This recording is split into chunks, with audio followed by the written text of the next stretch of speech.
We're going to start with the nation. Insurance firms set for merger, acquisition to raise capital base. Blaming Tinubu for not problems deceitful, says Sani. US visa to attract $15,000 bond. Police arrest sisters for faking abduction to extort 5 million naira from father. Defection to ADC deletes Kwara PDP. Lekki Ikorodu residents get flood relocation notice. Plan to revive textile factory in upward swing. And First Lady's renewed hope initiative lifts Mokwa flood victims with 1 billion naira. Okay, which are the major stories? Go ahead. Should I start with the textile? So the federal government moves to revive textile sector. The Minister for State, Industry, Trade and Investment, Senator John Eno, decided to go and, do like a tour of all the key textile industries in Kaduna, while telling us what we already know about how this will boost job creation and economic growth. He underscored the need to revive the Kaduna United Nigerian Textile Limited, saying, of course, it will restore confidence in our textile company, heritage, and catalyze broader industrial growth. And he attributed these wins to, the possible wins to reinvesting in this sector. I just was a bit not encouraged when I was reading this, because this is overdue. And we're doing this now is making headline in the wrong way, repeating what we already know. We need the jobs. As much as they're investing in other sectors, this should already have kickstarted. I would have loved that they were reopening as opposed to just touring, but it's okay. Yeah, I have this very interesting story. Sisters that have been arrested for faking their abduction in order to extort 5 million naira from their father. So the FCT command, police command, have arrested 2 sisters, Leadway Innocent and Joy Innocent. They had staged a fake abduction to extort 5 million naira from their dad. The police said they arrested the 2 accomplices in Jikoyi Phase 2, Abuja. So they said that Mr. Innocent had reached out, reported to Jikoyi Police Division that his 16-year-old daughter, Leadway Innocent, had gone missing. She left home July 18th to sit for an examination at Government Secondary School in Cairo. And then later received a call from an unknown person demanding 5 million naira for her release. Of course, he went to the police station. They said they launched a discreet investigation. The phone number was used to contact the complaint. So they were able to trace, anyway, the call. And lo and behold, they found this Leadway in company of one Mrs. Tina Mayowa, the wife of one Mr. Mayowa Adedeji. They said they were seen eating and conversing. There were no signs of distress. Obviously, you could tell that they were on this together. Then Leadway's sister, Joy, who her boyfriend is the Mayowa Adedeji. So it looks like there's a husband and wife, Mr. and Mrs. Mayowa, and the Joy is the girlfriend to the Mr. Mayowa. And they're all involved. Yeah, and they're all involved. Very messy. Husband, wife, boyfriend, daughters, everybody involved. And so that was how they were all arrested and taken away. How sad. How sad for any parent. When there are genuine cases of kidnapping. That are not being dealt that your child is willing to be able to put you through that. Very sad. I have the story of, it's a major headline, insurance firm set for merger acquisition to raise capital. So there's a reform. This is the Nigerian Insurance Industry Reform 2025 bill, which is by the president, and the goal of it is part of everything being done to actualize the $1 trillion economy target by the president at this current administration. So the act is repealing, the act has repealed and consolidated all outdated insurance legislation into a single modern framework. And there's going to be a lot of mergers and acquisitions in the insurance industry. So for life insurance businesses, they are moving from 2 billion that they need to now have 10 billion naira. For non-life insurance firms that used to be capitalized at 3 billion, now they have to have 15 billion naira. And for reinsurance companies, from 10 billion, they now need to have 35 billion naira. The president yesterday directed the NICOM, that's the National Insurance Commission, to administer and implement the provisions of this NIR NIIRA 2025, and that it would unlock greater potential within the insurance industry. Now, all the developed countries, insurance is actually even bigger than banking sector. I don't know how we're doing it in Nigeria that insurance is not that big because we don't patronize them. But if they have more capital base and they can pay claims faster, many Nigerians probably opt for insuring everything around them. So we should see a bigger economy with this move. Okay, so the First Lady, Senator Oluremi Tinubu, yesterday donated ₦1 billion, 2,000 bags of rice, clothes, shoes, and other relief materials to victims of the natural disasters and insecurity across Niger State. She made the donation at the government house in Mina. She said the donation was part of the Renewed Hope Initiative's commitment to restoring dignity and hope to displaced Nigerians. She directed that the money be used to provide accommodation and major essentials to enable the displaced families get back their lives and get on their feet, earn good living, and have a better life. Okay, moving on now to the Punch. There's a lot of controversy around this 1 billion that the First Lady has been giving. So I don't know, is it appropriated? Is it in the budget? Is it a personal fund? Is it government fund? How was it approved from the Renewed Is it donated from various people? People can also do private sector. Yeah, so it would be good 1 billion, to avoid people assuming where the money came from. It would be good for official press release to come from the office of the First Lady to say how this money is coming from, and because the agenda of what she's trying to do is good, but is now a little bit of mud is being rubbed on that agenda because of the source of the funds. That's why we keep saying we need systems where things are done properly, is documented. You can't just show up and say I have ₦1 billion. You need where exactly does it come from. So I understand that sentiment. The Punch. FG warns of 5-day flooding in 19 states. Again. CBT fears surge after decade worst WASI results. Presidential jet gobs ₦26.38 billion in 18 months. 2027 elections, Atiku Obi reject controversial party registration bill. FG inaugurates national MSMEs and grants and clinics in Akure. 60-year-old Nigerian found dead with stabbed wounds in the UK. Banking booms with $3.1 billion foreign inflows in 3 months. And first holdco to dispose shares after Osudeko's exit. I can bet that NEMA took major headline. The Abikadabri story. I did the major headline. Miriam that has it. I have the major headline. So the federal government. No, that's what I have. I have the major headline. Okay, so I gave you that story. Don't worry. I have the major headline. Let me take the jet story. I have the major headline. Unfortunately, now we have to go on a break. We come back. We continue with our review. Stay with us. Miriam is for we'll be right back. I have the major headline. Stay tuned. Your View will be right back. Thanks for staying with us. We're still reviewing Punch. Who has a story? Yes, I do. Major headlines. So the federal government, there's a forecast of heavy rainfall over a 5-day period that may trigger flooding across 19 states and 76 locations. This warning was issued yesterday, Tuesday, by the National Flood Early Warning System Center of the Federal Ministry of Environment, and it's calling all stakeholders and residents to take urgent precautionary measures. They said the flood, this comes as we remember, as we know, Ogun and Gombe states on Tuesday, and some other states, Plateau, Anambra, parts of Lagos were affected by flooding already. So the report gives a whole list of the different locations in different states that will be affected by this flooding. But as we know, in Nigeria, it has become a yearly occurrence, and it has claimed many lives, destroyed properties.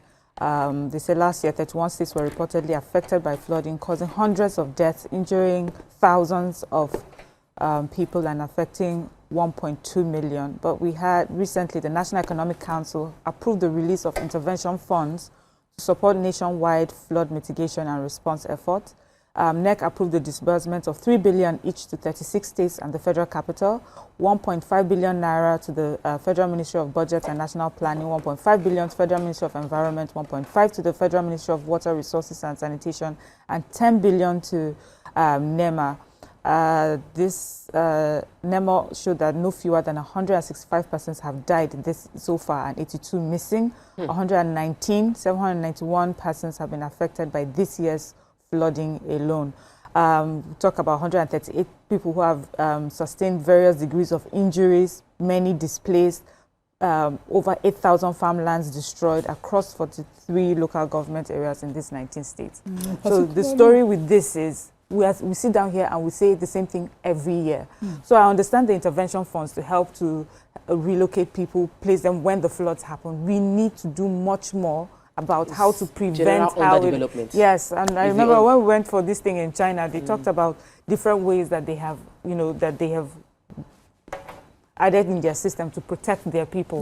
And then when floods are about to come, they have something called like an alarm system that goes off long before the flood reaches, and people are able to relocate before it affects them. But this forecast of 5-day rainy period that started yesterday, I think we should take it seriously. Yeah. Because we can see the evidence. Already I have the bad. human interest. Okay. So the UK, what do they call them? British Transport Police announced the death that they responded to a distress call from an address. When they got there, they found a 60-year-old Nigerian woman in Kiruchima who had multiple stab wounds on her body, and she was declared dead at the location. They continued their investigation and says it must have a link with a 20-year-old Nigerian who had died at the train tracks in the same Romford station that day, the same day. So they are investigating further and asking people who have any links to help with it. And they've given a link to reach out to the police to give you more information about what might happen. But they think that they are connected, and that's it. So I have the story of the presidential jets gulping 26.38 billion naira within 18 months of this administration. The 18 months was measured from July 2023 to December 2024. They said that it was mainly for operational and logistical upkeep of the fleets, and in comparison to what the former president spent between 8-year period, this seemed very huge. However, analysis, the information was from GovSpend, which is a civic tech platform that tracks government expenditure, and they revealed how the disbursements were made. I'm sure all Nigerians now, they've heard of GovSpend, they'll go and be following that platform. But they said it might be because of the naira to dollar exchange rates that ballooned, and because all the repair and maintenance of the jets are being done in dollars, so the naira value would definitely be impacted. Some experts also are saying that it might be because the president has a huge fleet, but it seems to be tilted more towards the fact that it is the dollar rate that has made the price go so high. But let people track what this is a conversation that is good to have, an awareness that is good to have, and we can then hold the president accountable to say, "Oga, please reduce this cost as a part of your own sacrifice for the nation." Okay, Daily Sun, 2027 PDP zones presidency to South. Really? Just hit me now. Gunmen kill businessman inside church in Akwa Ibom. I've been vindicated for not choosing Wike as vice presidential candidate, says Atiku. FG awards 4.2 billion naira grant for innovation and entrepreneurship. APC raises issues over delegates' absence. My one-term presidency will focus on reforms, not personal ambition, says Obi. An Anglican church cuts ties with Wales counterpart over LGBT issues. Let me take the Labour Party former presidential candidate, Peter Obi, who has reiterated again in his Twitter page, stating that his political ambition is driven by desire to make Nigeria work, not a personal gain. He said that he was stressing that he has never engaged in thuggery, ballot box snatching, or electoral malpractice throughout his political career. He said that he was surprised that his decision to do one term 4 years is giving the mandate to lead this country and is generating much agitation.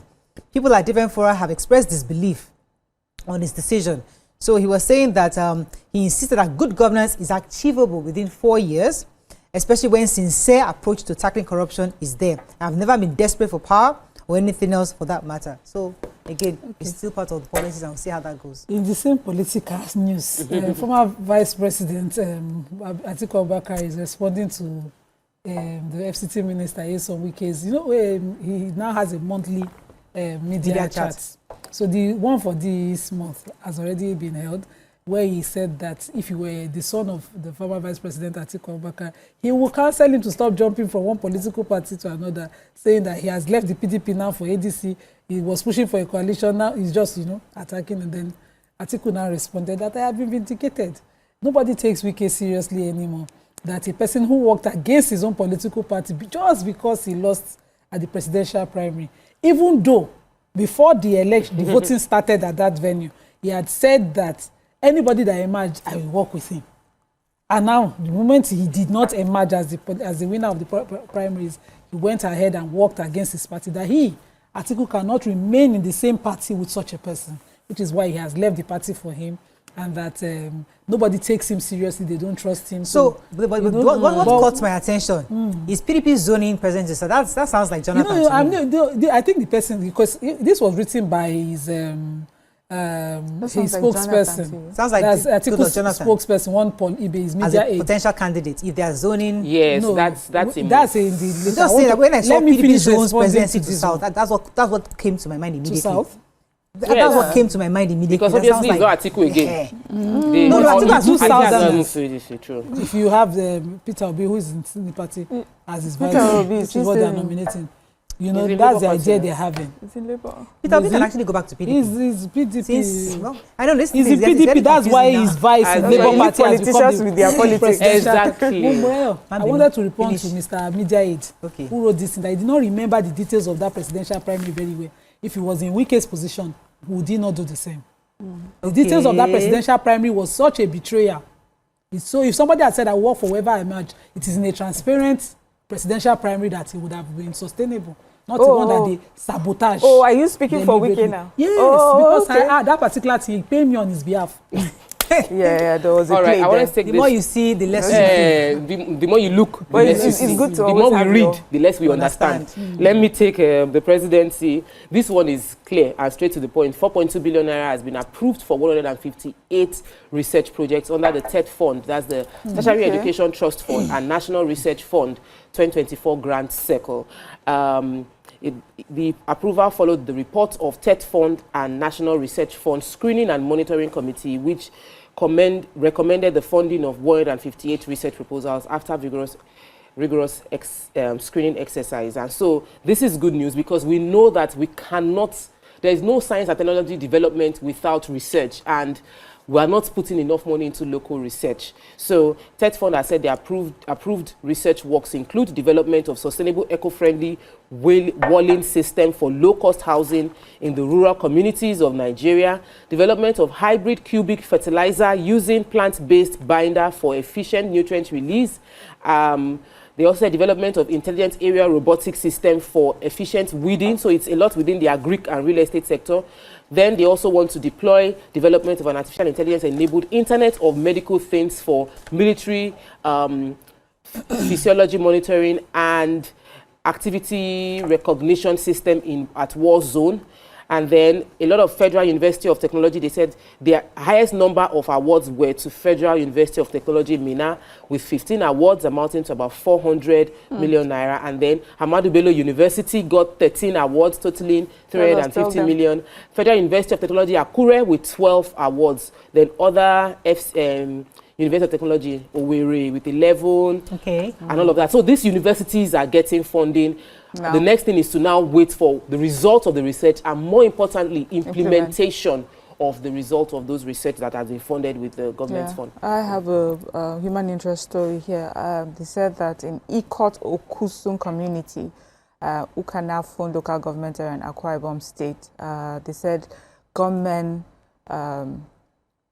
barged into a church and killed someone. They said that the witnesses who were in a church during the church program said that these assailants, they came on motorcycles, they headed straight to the church hall, and then they shot the victim several times, stood over the victim to make sure that he was dead, and they walked away.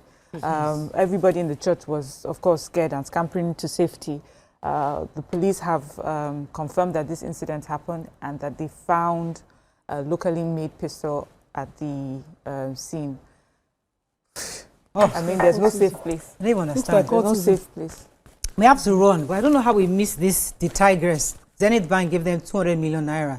I mean, it's all over the papers. I mean, I don't know if That's the one we are clapping. I mean, for. yeah. Like, Yeah, private State sector governor, it's yeah. all over involvement. the papers. So Clapping thanks for all to of Zenith Bank for giving them this You know, cash the gift. the CEO of Zenith is also a woman, so it's something she can. Oh, definitely right, that's true. relate with. So, yeah, congratulations again to the Tigers. They made us proud of the basketball team.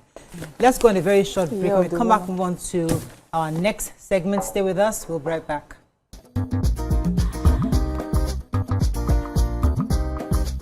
Stay tuned. Your view will be right back.